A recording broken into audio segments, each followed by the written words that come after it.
علماء و عوام میں حائل خلیج دور کرنے کی ایک منفرد کاوش۔ لجنۃ العلماء للافتاء۔ بسم اللہ الرحمن الرحیم۔ فتویٰ نمبر 16 اگست 2020۔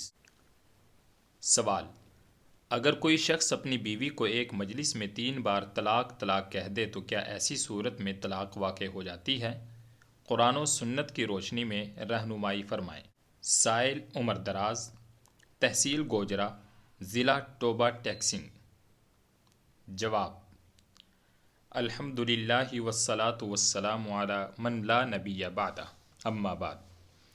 مسئلہ طلاق بڑی نزاکت کا حامل ہے، لیکن ہم لوگ اس سلسلے میں بہت لاپرواہ واقع ہوتے ہیں۔ معمولی گھریلو ناچاقی کی بنیاد پر یک بار 3 طلاق دے دینا ہماری عادت بن چکی ہے۔ حالانکہ طلاق دینے کا یہ طریقہ رسول اللہ صلی اللہ علیہ وسلم کو انتہائی ناپسند تھا۔ آپ صلی اللہ علیہ وسلم نے اس انداز سے طلاق دینے کو اللہ کی کتاب کے ساتھ کھیل اور مذاق قرار دیا۔ سنن نسائی 3430۔ البتہ کتاب و سنت کی روح سے ایک مجلس میں دی ہوئی بیک وقت 3 طلاقیں دینے سے ایک رجعی طلاق ہوتی ہے، بشرط یہ کہ طلاق دینے کا پہلا یا دوسرا موقع ہو۔ دلائل حسب ذیل ہیں۔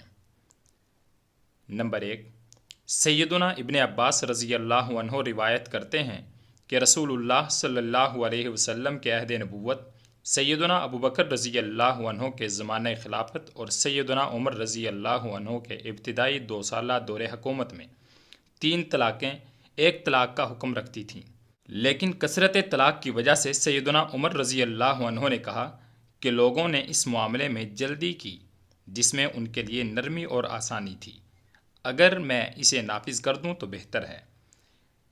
اس کے بعد انہوں نے اسے نافذ کر دیا۔ صحیح مسلم 1472۔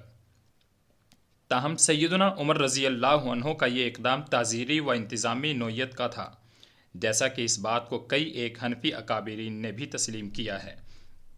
ملاحظہ ہو جامع الرموز کتاب الطلاق اور حاشیہ طحاوی علی الدر المختار۔ نمبر 2، سیدنا ابن عباس رضی اللہ عنہ کہتے ہیں، سیدنا رکانہ رضی اللہ عنہ نے اپنی بیوی کو ایک ہی مجلس میں 3 طلاقیں دے دیں، لیکن اس کے بعد بہت افسردہ ہوئے۔ رسول اللہ صلی اللہ علیہ وسلم نے ان سے پوچھا کہ تم نے اسے طلاق کس طرح دی تھی؟ عرض کیا 3 مرتبہ۔ آپ صلی اللہ علیہ وسلم نے دوبارہ پوچھا ایک ہی مجلس میں 3 طلاقیں دی تھیں؟ عرض کیا ہاں۔ آپ صلی اللہ علیہ وسلم نے فرمایا پھر یہ ایک ہی طلاق ہوئی ہے، اگر تم چاہو تو رجوع کر سکتے ہو۔ راوی حدیث سیدنا ابن عباس رضی اللہ عنہ کے بیان کے مطابق انہوں نے رجوع کر کے اپنا گھر آباد کر لیا تھا۔ مسند احمد صفحہ نمبر 123۔ اس حدیث کے متعلق حافظ ابن حجر رحمہ اللہ لکھتے ہیں، ھذا الحدیث نص فی المسألۃ لا يقبل التأویل۔ فتح الباری جلد نمبر 9 362۔ یہ حدیث مسئلہ طلاق ثلاثہ کے متعلق ایک فیصلہ کن دلیل کی حیثیت رکھتی ہے، جس کی کوئی تعویل نہیں کی جا سکتی۔ بعض علماء احناف نے بھی دلائل کے پیش نظر ان احادیث کے مطابق فتویٰ دیا ہے۔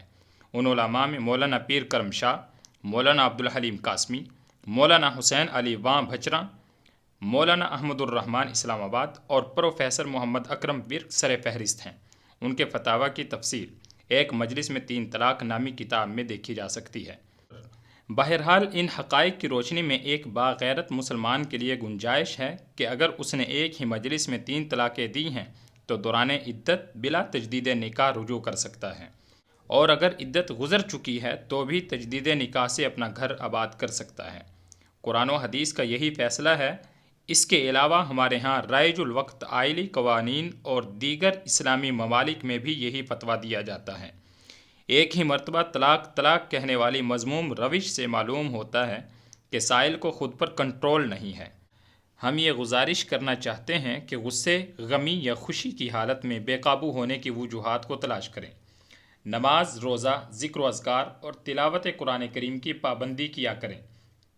وقتاً فوقتاً صدقہ و خیرات اور رشتہ داروں کے ساتھ حسن سلوک سے پیش آئیں۔ ان نیکیوں کی برکت سے امید ہے اللہ تعالیٰ آپ کے تمام مسائل اور پریشانیوں کو حل فرما دیں گے۔ ہم دعا گو ہیں کہ اللہ تعالیٰ آپ سب اہل خانہ کو سعادت مندی اور نیکی و تقوی سے بھرپور لمبی زندگی عطا فرمائے، آمین۔ وآخر دعوانا ان الحمد للہ رب العالمین۔ مفتیان کرام، فضیلت الشیخ ابو محمد عبدالستار حماد حافظہ اللہ رئیس اللجنہ، فضیلت الشیخ عبدالحلیم بلال حافظہ اللہ، فضیلت الشیخ جاوید اقبال سیال کوٹی حافظہ اللہ۔ العلماء، علماء و عوام میں حائل خلیج دور کرنے کی ایک منفرد کاوش۔